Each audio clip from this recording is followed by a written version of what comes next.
The Celtics have 4 dudes under Exhibit 10 contracts heading into training camp. Can any of them earn a roster spot? We're about to dive into it and find out. I'm Adam Taylor. This is my boy Tim Shields, and welcome to episode 1 of the resurrection of the Celtics pod. Tim, 4 dudes: Lonnie Walker, Ron Harper Jr., Dimitri Skopintsev. Skopintsev, and Tristan Enaruna are the 4 guys on an Exhibit 10 deal, all of which are going into training camp, hoping to earn that final roster spot available for the Celtics.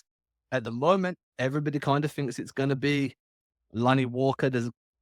He's probably the best position to earn that spot. It's also not guaranteed that he's going to be that guy.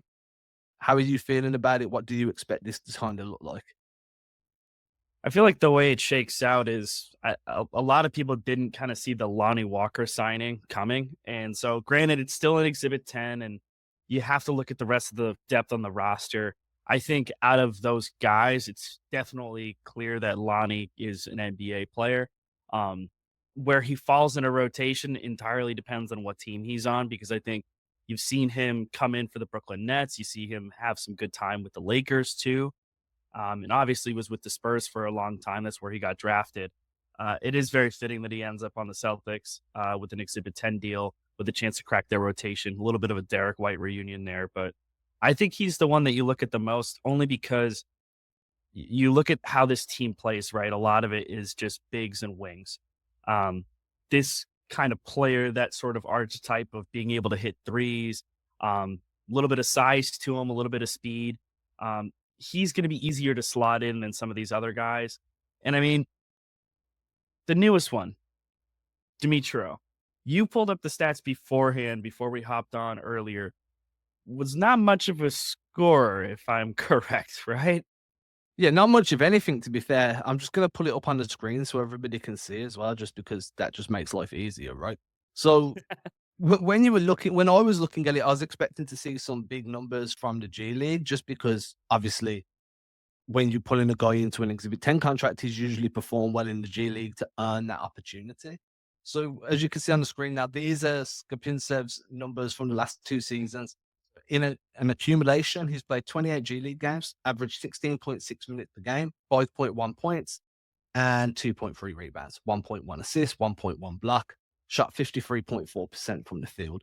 Doesn't give you a floor spacing presence at all, has only averaged 0.8 threes per game in the G League, isn't really scoring much, and isn't doing much on the glass considering the playing time he's getting. This to me is very much a, hey, the main Celtics lost Kayla Kelly. He's gone.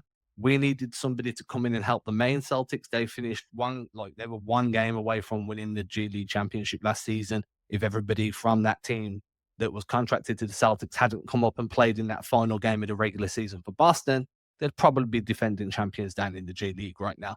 So just finding a way to replace a big man there makes sense to me. And I can never pronounce Skopinski or Skopintsev, makes sense in that replacement kind of position there for Kayla Kelly. But I don't envision him having any opportunity on the Celtics main roster. When you look who's there already, you've got Porzingis, you've got Nemi, Luke Cornett, Al Horford. You can slide Tatum up to play some small ball 5.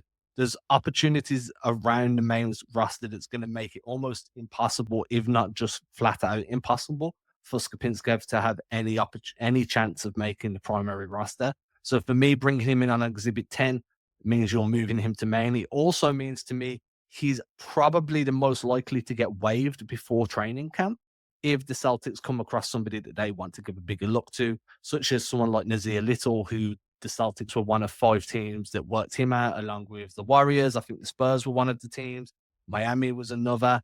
There's a few teams that looked at Nazir Little. If the Celtics want to offer him an Exhibit 10, Skopinskev's probably the most likely candidate to get waived and then just get funneled straight to the G League anyway. Yeah, and you brought up an interesting wrinkle too before we hopped on with Jordan Shackle, who signed with the Celtics on the 11th for an Exhibit 10 deal and then was waived 2 days later. Now, correct me if I'm wrong, but you said that if it was 60 days with the main Celtics that he would get like a $70,000 bonus. Yeah, it's something like that. So when you're on an Exhibit 10, that you can have a provision added in there that gives you a bonus if you get so many days with a G League team. I can't remember. It might be 16, 90, around that period.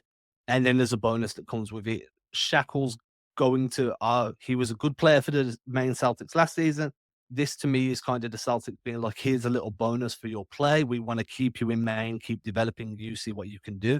So you bring him up on an Exhibit 10, you waive him, he goes back to Maine, and he can earn an extra 70K if he stays with the Maine Celtics for that long. You know, another team might come along and offer him a vet min. Sorry, just a minimum, not a vet min.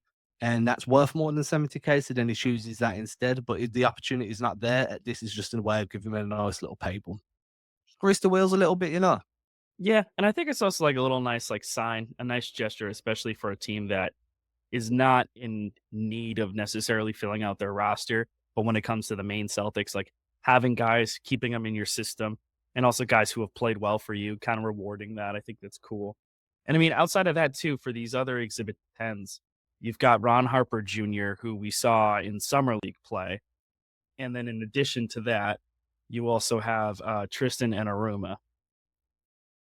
How do we feel about those last two? Because I feel like between Lonnie Walker, Ron Harper Jr., and Tristan and Enaruna, it's a pretty simple choice. Yeah, I mean, look, Yeah. two of those three guys were there in Summer League, so we've seen a little bit of what they can do. Ron Harper Jr. struggled to even break that rotation until right towards the end, where you already know what everybody else can do. You're just giving him some minutes to give him some minutes. I think he's a fun prospect to follow with the G League in Maine, with the Maine Celtic, see how he develops. Obviously, he comes from a former NBA player as his dad. So he's going to get some good tutelage there. He's probably had good coaching all the way through his young life. I'm interested there.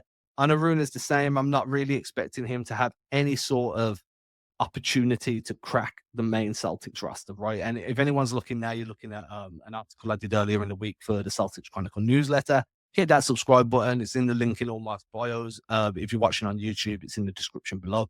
So that does just leave us with Lonnie Walker, right? I think that everybody expected that anyway. Lonnie Walker is the only one out of these guys that isn't really playing for a spot on a G League team. He's too good for a spot on the G League team, but at the same time, and I've been quite vocal about this, it always feels like every year I've got one player I'm not in on and everybody else is. First of all, it was Dennis Schroeder, then it was O'Shea Brissett. I was right on Schroeder, wrong on Brissett. I'm one of one.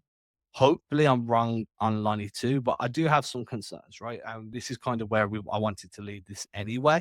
Ron Harper Jr., Tristan Enaruna, neither of those are going to win this Exhibit 10 training camp battle. Leads us on to Lonnie, which is fine. I'm completely fine with that because who else is it meant to be?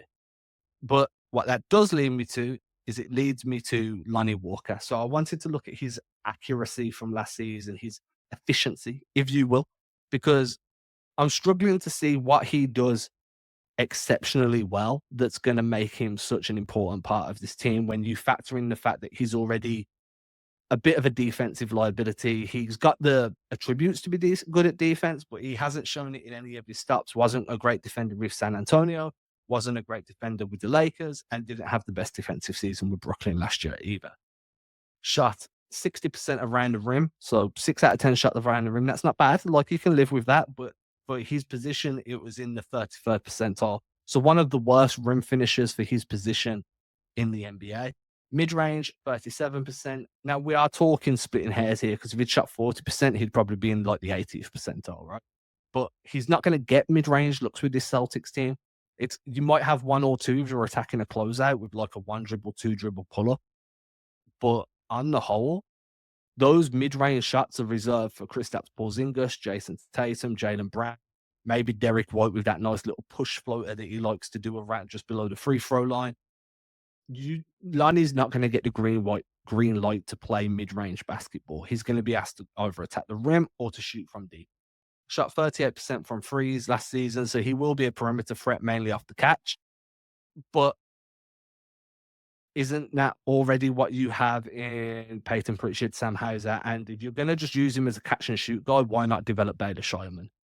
If you're talking like, oh, well, Baylor Scheuerman looked like a cone on defense in the G League, Lonnie hasn't looked much better on defense in the NBA anyway. So why not develop a guy you've just drafted rather than use a guy that is on the precipice of falling out of the league. The reason he's on an Exhibit 10 right now is because there wasn't any teams interested in him during free agency. And that says a lot to me. This is like, I understand it's kind of the way the league is at the minute with the new CBA. Teams are really tentative to spend money. But at the same time, if he was good enough, a team would have gave him a deal, even on a 1-year contract. Because he's on an Exhibit 10, kind of tells me everything I need to know. And at which point, if he's just going to be a catch and shoot guy that attacks closeouts here and there, I'd rather just develop the guy you just drafted than put him at the back of the line for Lonnie that's going to give you pretty much the same, just with a little bit more polish. And it's not even that much more polish. Yeah, and I mean, I think it would be more concerning if it weren't for the fact that like it's an end of the roster spot, right? Like I think Shireman, without question, based on his skill set, his size, his mobility, his passing ability, he should be getting more minutes over Lonnie. Lonnie, like in my mind, could very well be in that Brissett role in terms of just being a bench body. I think Brissett was getting more run, and I think Brissett would have gotten more run with the team last year if he was hitting the three consistently. And that's where, like, I think if Lonnie Walker can get those kind of looks and shoot what he's capable of shooting from 3-point range, then it's like, okay, that's like a filler spot. But again, like, you have other guys who are capable of doing that. So I think this is like you were saying, it's just this is a way to just give this guy some run and see if there's anything worth keeping. You know, if he's worth adding onto this roster. These Exhibit 10 deals, I mean, it's fun stuff to talk about, especially as we ramp up towards media day. We're going to be ramping up our coverage here. We're going to be recording a lot more frequently, especially as we get into the swing of things. But talking about a signing like Walker, I feel like there was a lot of hype that goes into it, and I think there's a lot to like. But there's also there's the concern of, hey, this guy wasn't on a roster. Like he was I on mean, the he's a Nets roster bucket, last year. right? Like, Yeah, I but don't what think we else can outside deny of that? exactly. I don't think we can deny the fact that he's a bucket, but that's not where my concerns come in. If you're asking him to and again, like, I understand the pushback that, hey, Lonnie's NBA veteran. He's proven he can hang at the NBA level. He can have a few games where he gets you 15 to 18 points, and maybe he can get you 3 or 4 assists. He'll have those nights, but my argument is, if you've just drafted somebody that can do pretty much the same, but is a better on-ball creator, can probably has a little bit better off-ball movement, and is a bit younger so he can keep developing and you can work on him with defensively. Why give that time to Lonnie when there's already somebody you've just acquired somebody to do that? And maybe that's just me being like, hey, Shireman's kind of this new option and it's all shiny and new and you want to see what it can do. Whereas Lonnie, you already know. And I understand that, contending teams don't have developmental minutes. They just don't. But the role that you're asking Lonnie to play would be minimal anyway. I've heard people say that they feel like he might get the nod over Pritchard at certain points, or he might have a solid 8 to 12 minute a night role. And I can see it because of the size, the length. But you don't get that type of role on a Joe Mazzulla team unless you can defend. Pritchard defends. He plays his butt off defensively. Doesn't always work, and sometimes he get hunted, but he's going to put a shift in for you. You know what you're getting from Pritchard. He's got that dog in him, that DAWG dog. I've never seen that from Lonnie. I've never seen that dog in him, that willingness to fight over screens, to take bumps, to close guys off, to play angles. I've never seen that. And granted, I've never watched close enough to have a real in-depth kind of the repository of information in my head. But from the clips I've watched, and I've watched a lot, that defense doesn't scream like it's there for me. So I do wonder how he's going to earn a consistent role on a Joe Mazzulla team when, if you're going to choose a non-defensive guy, maybe you just choose the guy you just drafted and you don't add extra salary onto your cap sheet that's already reportedly causing problems between Wick and his dad. You know what I'm saying? You sign Lonnie to a vet minimum, you're paying whatever the tax penalty for that is anyway. And if there's already a guy that can give you 75 to 85% of what Lonnie can, that's already under contract, already on the roster, and already factored into your tax issues, I don't see why you don't just lean that way. That's my only concern. I ain't saying that I don't think Lonnie will be good. I'm just not sure why he would be needed as much as what some people might think he is, and I could be completely wrong here, obviously. Yeah, and I mean, it's sort of a wait and see approach with it. I think you don't want to have like a roster redundancy, especially when you're worrying about navigating all of these tax penalties that it's no longer like a matter of if, it's a matter of when because of just how much salary is just signed to this team. But the ability to like hang around with the NBA guys versus like excelling in a specific or limited role are two very different things. So it would be interesting to see if Lonnie will somehow be able to carve out a role if he sticks on this roster. Because he very well might just be a bench body, or maybe, someone who can come in occasionally and take some minutes. He's not going to be a guy who's going to be able to get a G League contract. So it's basically, a vet minimum or nothing on this team. I just don't know how many other opportunities are going to be out there. I think with a lot of these guys that they've been signing, a lot of it's going to be to stick with the main Celtics and go from there. But Lonnie Walker is an interesting one just because I think he was a name. A lot of people didn't expect the Celtics to kind of come out of left field and add him when they did. But who knows? It'll be interesting to see how that kind of camp battle shakes out, especially because there are these financial implications that you have to worry about. Because even one small signing, because based on where the penalties are for them right now, it's going to be pretty significant. I mean, the Celtics made sure to give him that provision as well, where if he got waived and ended up in the G League, he can earn a bonus, right? Because he might not be two-way eligible, but anyone can end up in the G League. Like That's you're never true. G League ineligible; you're just two-way ineligible. Yeah. So if it doesn't work for him, and the fact that they even put that provision into his Exhibit 10 told me that hey, there might not be a role for you right now. And the way I've kind of thought about this and the full process I've gone through is if you're like, yo, he could help, but we're not in desperate need of what he brings, you can say to him, right, here's a role in Maine for the next few months. If another team comes and snaps you up, great, you're going to get paid. We're happy for you. If they don't, which no one did up until the Celtics came knocking anyway, well, you're going to earn this bonus, this whatever it is. I think it's like 75 grand, 70 grand. But then closer to the free agency deadline where it's the last week or so when you can pick up guys, the Celtics will convert him and fill that 15th roster spot, but you save 3, 4, 5 months worth of salary. So your tax hit for his presence on the team take like his cut probably in half or close to half as you can possibly get. And then you still got him for the stretch run and into the postseason. Also gives Lonnie a few months to play with the Celtics system without being part of the Celtics rotation. So he can get up to speed on the play calls, the defensive coverages, really focus on what the Celtics are going to ask him to do. And then when he's ready, he can step into that role. That is another option for them. Like, hey, we're not going to sign you right now, but our plan is to sign you and you're going to get paid a little bit extra while you remain because of the pain in the ass way we're having to go about this. So that is another opportunity for him, and that's kind of how I'm envisioning it going. Brad likes to keep that final roster spot open. It gives you some flexibility. It also means, unfortunately, and this is a business, if somebody better pops up, you've got that roster spot, you've got that flexibility, you can go get that. Lonnie's still getting money in the G League, and you gave him that bonus and you can bring in whoever. But if it doesn't, then hey, okay, we're going to bring you in. We're going to save a bit of money. You're still going to get to play on a championship level team. And we kind of already seen how you fit the role we envision for you without having to commit a year's salary.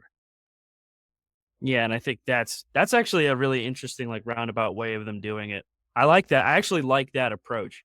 Um, Given the circumstances. I think that's a interesting approach to try and add him right before that sign cut wave deadline that's going to happen later in the NBA season. But that's an I mean, to interesting me, situation it to just monitor. made sense. Well, why else would you make sure that provision's there if you Hmm. didn't have a I mean, he could go into training camp, absolutely crush it, just And that earn a could still contract. happen. Yeah, or he could just earn a contract straight away and be done. But logic dictates, like, hey, we've put this provision in here for a very specific reason, and this is how we're going to move forward with it. That to me is the most logical explanation of why it's there. I also think it benefits Lonnie because he's earning money now and he gets a contract for the rest of the year. If he has a good few games, like, I'm expecting him to be like in that SV kind of role where like you play frequently, but not every game. If he has some good moments, maybe that makes some other teams sit up and take notice ahead of next year. This kind of a prove yourself deal. I just don't. I'm not betting on him being on the roster on opening night. And I know some people are, and some people think he's going to do great, and that's. I hope he does. I I really, root for it. genuinely do. Yeah, I Yeah. really do. I just don't see it myself. Not straight away. Yeah. I don't think there's a clear cut way. So, yeah, I think that's where I have to leave it. I don't think I have anything else in additional to add to that. Would you go Lonnie Walker on as the little? Oh, different roles, different players, but for what the Celtics need, what would you do? I think I would lean Lonnie in that argument, but again, Little's a decent, reliable wing that you could plug and play when you need. A bit closer to O'Shea than what Lonnie is. Kind of fills a role that's just been lost. I can see Yeah. it. I think if they didn't have Shireman, I think I would probably lean a little bit more Nasir Little. I think it's easier to lean towards Lonnie, especially with the 3-point numbers being what they were. Because I think that's the one thing that, like, hey, you're one way to getting on this roster and having minutes and having a role is play solid, like fundamental defense and hit your open shots, hit your threes. And I think that's something that at least 50% of the time Lonnie can do in terms of at least offensively with the 3-point shot. Defense, as you said, might be a whole thing in itself. Okay, with that, I want to wrap it up. We're going to live stream a lot of these shows to Facebook, to Twitter. Please start commenting. I like it when the comment box is full because it makes the show last 10 times longer. Makes it more fun for me, makes it more fun for Tim, makes it more fun for anyone watching. Still, if y'all been watching today, I want to say thank you. Appreciate y'all. We will catch you later in the week or weekend. Peace. Cheers.